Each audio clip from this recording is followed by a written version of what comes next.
Hanap mo ba ay resort na unique at out of the usual?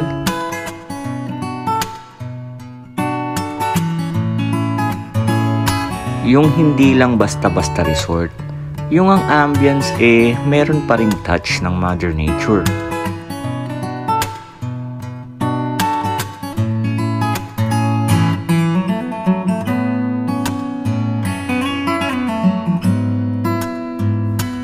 Yung may iba pang activities na pwedeng gawin, hindi lang basta swimming, pwede rin ang sports.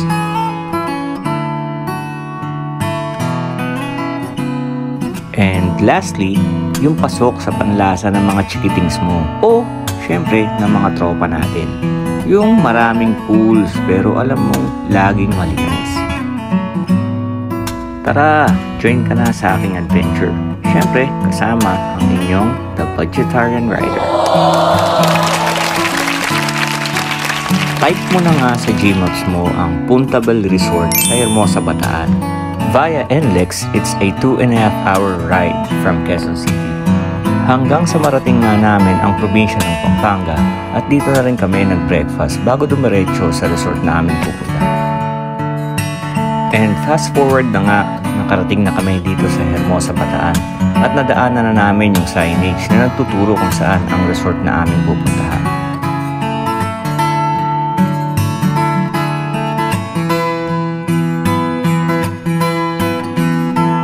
And here, makikita ninyo ang kanilang entrance papasok sa kanilang resort.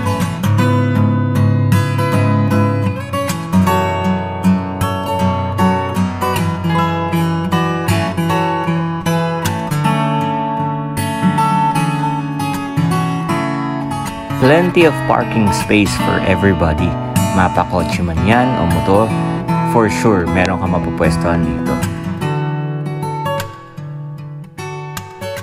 Tadaan! Touchdown Punta Bel Resort. Tara, punta na muna tayo sa admission para magbayad ng entrance fees. For complete info about their entrance fees and rates, I will leave the link below para ma-check nyo yung mismong Facebook page ng Punta Bel Resort.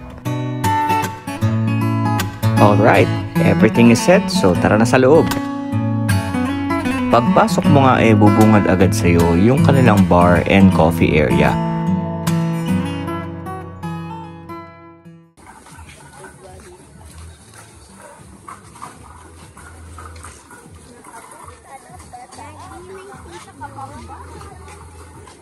Ano? May fish? May fish daw. Maaaliw ka talaga kasi sa paligid ng bar and coffee area nila merong parang mini pond para sa mga isda. Meron din silang mga boat na pwede mong rentahan na pwede mo namang sakyan syempre.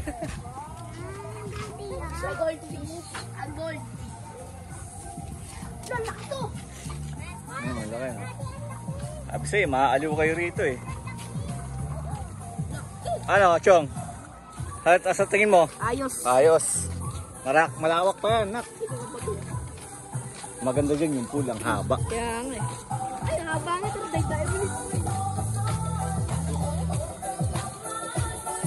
Dito naman sa area na to, dito ginaganap yung kanilang tinatawag na foam party. Syempre, with music na kasama. Nasiguradong may enjoy ng tropahan nyo. Mababa lang to, 3 feet pambata.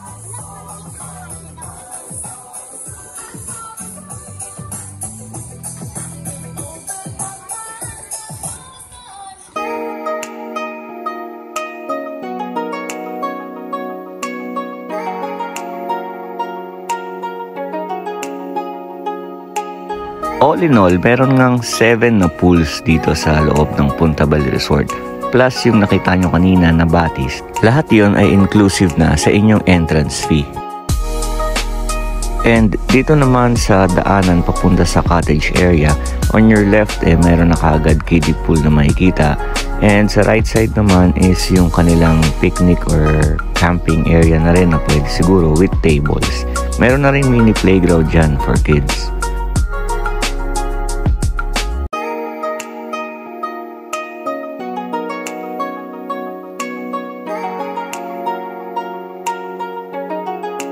Dito nga sa area na to matatagpuan ang kanilang mga cottages.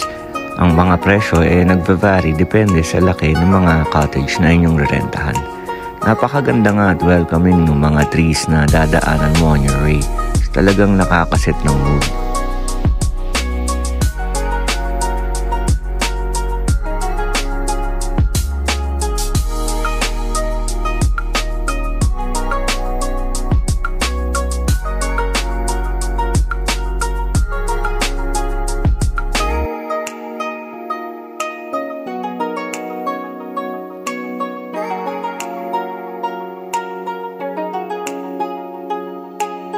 At dito nga namin mas piniling pumesto dito sa kung tawagin nila by the island.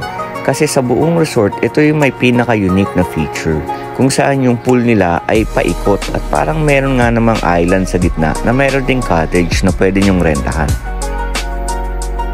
At dahil nga talagang napakaganda nga naman ng pool na to, hindi na kaagad nakapagpigil ng mga kids. Go na agad, swimming na sila agad.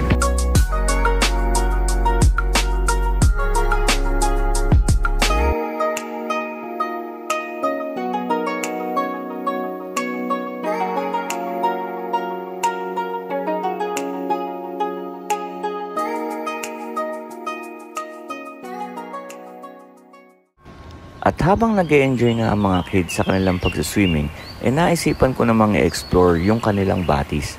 Ito ay located sa right side ng kanilang resort at talaga namang nakakaset ng mood.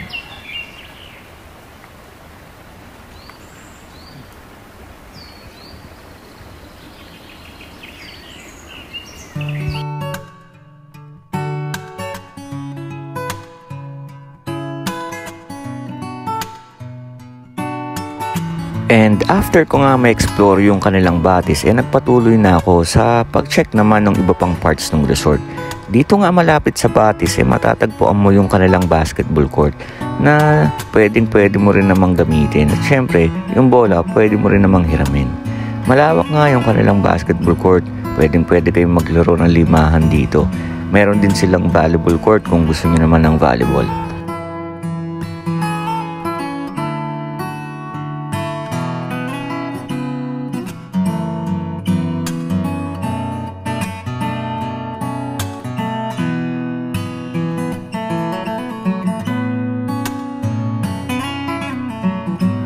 Dito nga naisipan ko nang i-explore yung iba pang kanilang mga pools dito sa resort at nagsimula na ako mag-ikot-ikot.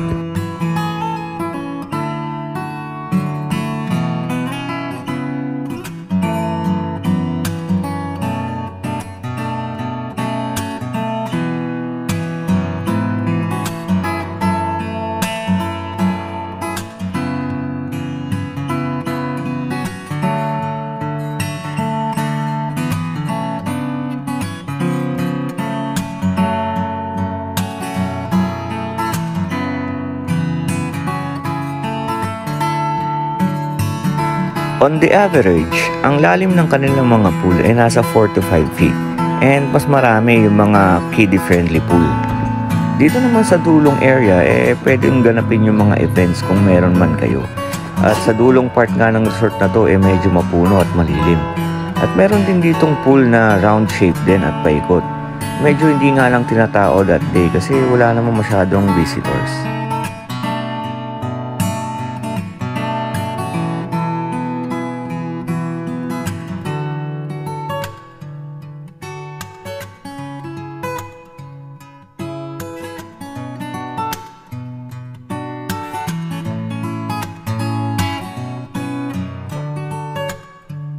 Kung ang hilig mo naman ay mag-picture, hindi rin magpapahuli ang resort na to sa mga Instagrammable spots na pwede mong kunan.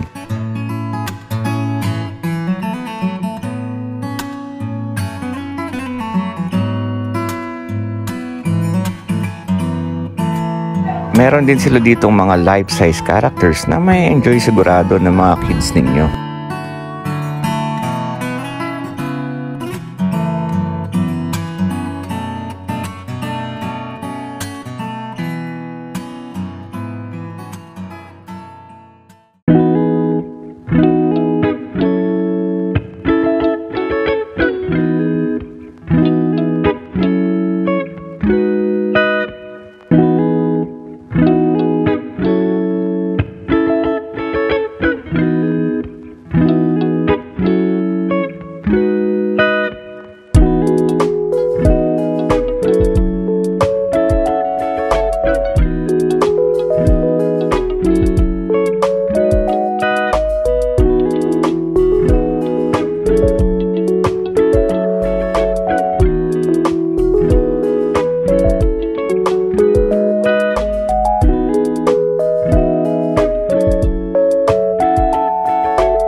And that's it for today's video. Kita-kits ulit tayo sa aking susunod na adventures. And I'll see you on the road.